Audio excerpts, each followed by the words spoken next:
Good morning, duelers. Good morning. So, What are we doing today? we are talking about a few things. All right. Specifically, we are talking about theater of the mind versus props. All right. So, like, you're talking about, like, maps and minis and, yeah. Okay. I can dig it. I mean, sure. Or, dress up or, cosplay or any At of the that. table? Yeah. Okay, so this is multi-questions. Okay, cool. I guess let's talk about it.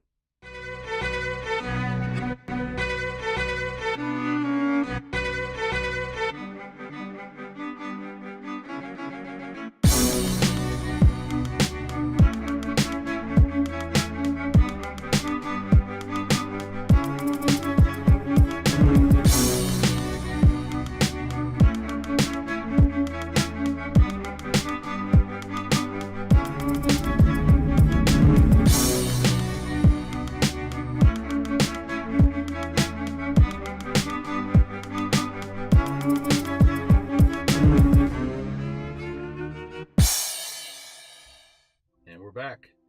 We are? Okay, cool. Welcome back to Welcome Dual back. DMs. I am your host, Marcus, DM number 1.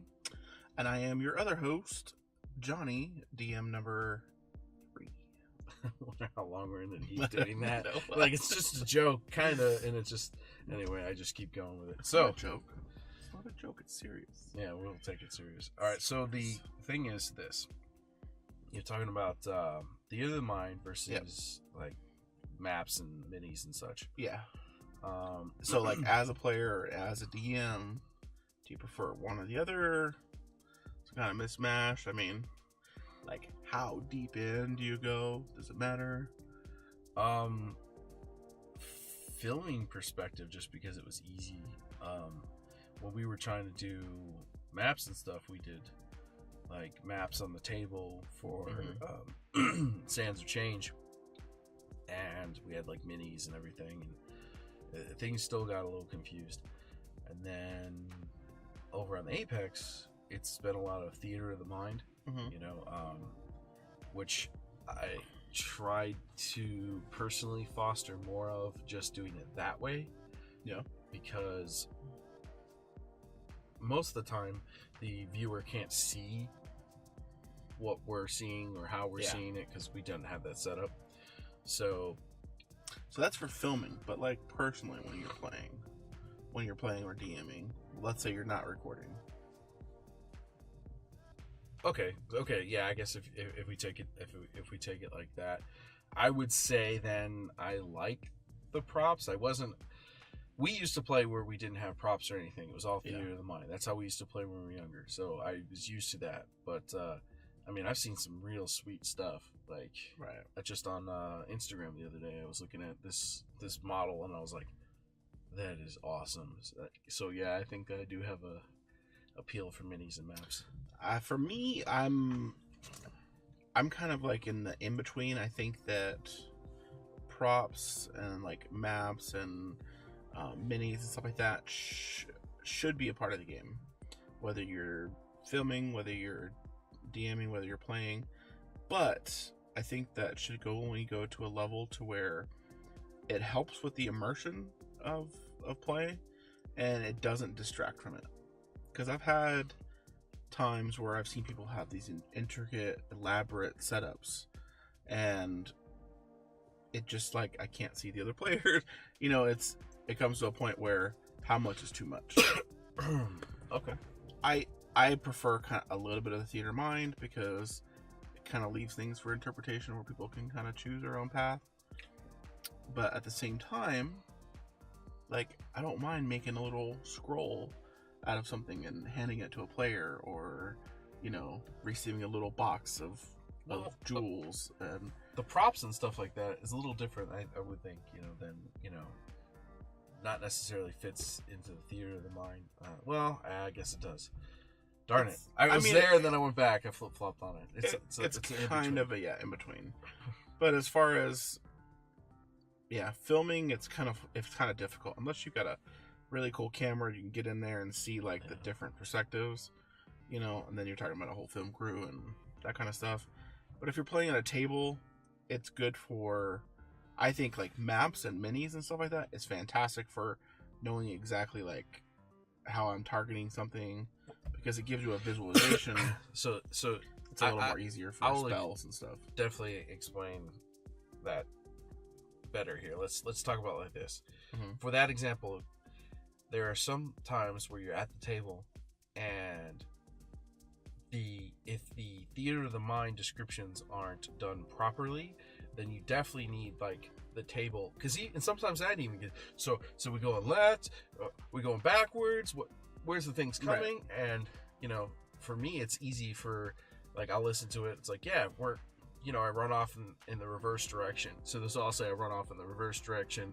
Oh, well, is that to the left, to the right, to the east? I'm like, I'm off in the reverse you know what I mean? Yeah. Like it does get confusing, but at the same time, for my brain, I'm like, okay, so you're away off that way, and you're over here because you know, I'm just listening how you say I'm moving away. It didn't matter necessarily speaking if I'm like, well, I'm about 5 feet away. Okay, so you're 5 feet away.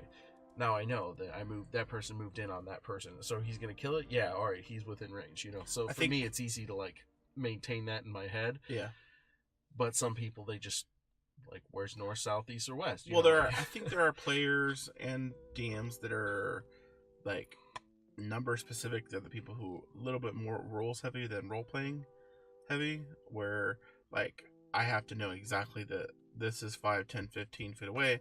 And I mean, yeah, when you're casting a spell or doing something specific, mm-hmm. those come into a play. But at the same time, if you're sitting here trying to RP something and you have to like then articulate like, oh, I'm turning left, angling 90 degrees, and 15 feet away. It's like, yeah, that does kill the theater of the mind for sure. So you have to, I think there's this intricate balance that, yeah, I think for the most part, most games I've played in, there's this like up and down. But I've had players and I've had DMs that are very like, it has to be this way, it has to be that way, and I think that can ruin it. So that's why I tend to be more RP heavy. Yeah. But at the same time, I love having a mini on the table and showing that there's 4 other guys and one's coming around, Yeah, I mean, I could see the appeal of minis too, because on a separate game that I ran with the guys, we just went, hey, let's run this real quick, and he pulled out a bunch of like flat marbles, and we just stuck them on the table, and it was like quick. All right, he runs over here, does that, I mean, it could be something as simple as that, just for those people that need that. Where are we in the road? Like just they can't visualize it. That being said, I've been down the rabbit hole of trying to create my own stuff, like my own little things where it looks like tile floor, and creating like sand dunes, and I've spent countless hours watching YouTube videos and making little props, and I don't always get to use them. Now, would I love to use them? Absolutely, because I think set scenes, like if you have something coming up that might be like, oh, this is like, if I have an area that I know a battle's going to happen, that's where you want to make a map. I feel like I've played in so many ones where you make a map and people automatically assume there's going to be a fight, even though you don't intend to fight. They'll find a reason. Yeah, so I've actually heard of somebody explained to me, one of the bigger known DMs, the way they do it is they make this map, and it's super intricate, and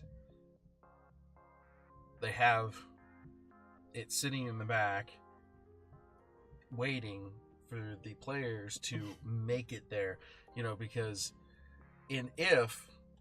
basically if it isn't where he was intending, he's like, well, that's where you were anyway, so boom, here you are, you found it. And so then here comes out the map that he had spent all that time making, like giant set, here it is on the table. So yeah, so it's kind of, especially if you have a sandbox campaign, it can be hard to make those intricate things. If you're doing, I don't want to say railroad, but like linear based, then yeah, I mean, those things can come and, you have like Storm King, that one definitely is Taking the Clouds, and I think we watched Fourth Grade where they had like the ending.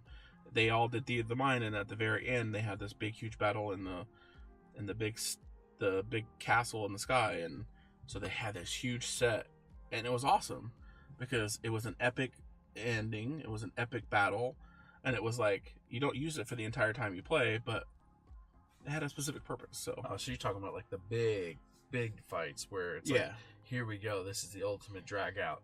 Yeah, here you go, players. When you're fighting the BBE. I think that's cool. It's gonna help with the immersion for the players themselves. Like with the map that showed the Forest of Joe. So yeah, if I'm giving advice to anybody, Forest, that's fun. That's an inside joke. Anyways, for me, if I'm giving advice to any DMs or players, I would say try to find a nice medium balance of using props or using things, but find what makes you happy. If you want a huge plethora of stuff, fantastic. Just make sure that you're always enjoying the game. Don't make it to a point to where you become obsessive about something. Right. And my final takeaway of this is, you know, even if you don't do I'll add on to what he said. So if you don't do maps, or you do maps, you do a little bit. Even the little things, like if you don't want to be into the maps heavy and you just want to add a little bit more to the game, you can take something like as simple as a brown piece of paper or the inside of a brown paper bag from like a fast food chain, and then you could like quickly, you know, draw the most crude. So if you don't know how to draw, you can, as crude as possible. You're like, well, that guy didn't know how to draw, but this is his map. And then you could like crumble it up and then, you know, dab it with some of the ketchup and then rub it stains and then, you know, hand it to your players, and your players will, whoa, oh, and then they'll sniff it, and it adds a little bit of like, whoa, what was this guy doing? It actually smells. And then they look at, did you do this? And then they read it and they mess up. And here's where the inside joke is. There was a forest on that map, and they were trying to read it, and the way that it had gotten worn down, it looked like it said the Forest of Joe, and then what was it supposed to be? Forest of like Whoa or something like that. But now it's the Forest of Joe. No problem. And that's where there was lots of spiders, and just don't go there. And that's funny. But it in that moment when that little map came out, the players are just like, it became something that the players themselves passed around and looked at, and they treated it like they were player characters, and they were almost like acting both in this like weird mix of out of character and in character. It was I think I had fun with it. Yeah, it was fun, and it like I said, it added a little level of immersion, and it didn't take that much effort, and you could do that with almost any little prop. So that being said, let us know in the comments what you think. Do you prefer a whole bunch of prompts? Do you prefer like a little bit complete theater of the mind? Let us know in the comments. Yeah. Anything that we could do to improve our stuff, tell us. Absolutely. So that we can add it into our even as DMs, we're always learning. So, thank you. So thank you for watching, liking, commenting, subscribing. Yeah. Remember to share with your friends. Check us out on Instagram at instagram.com/dualdms. We're dual.dms. Yeah. And on Twitter at twitter.com/dualdms. And on Facebook. Yep. Same thing. I think that's just about it. So what I have to close out is stay crafty and roll 20s, not ones.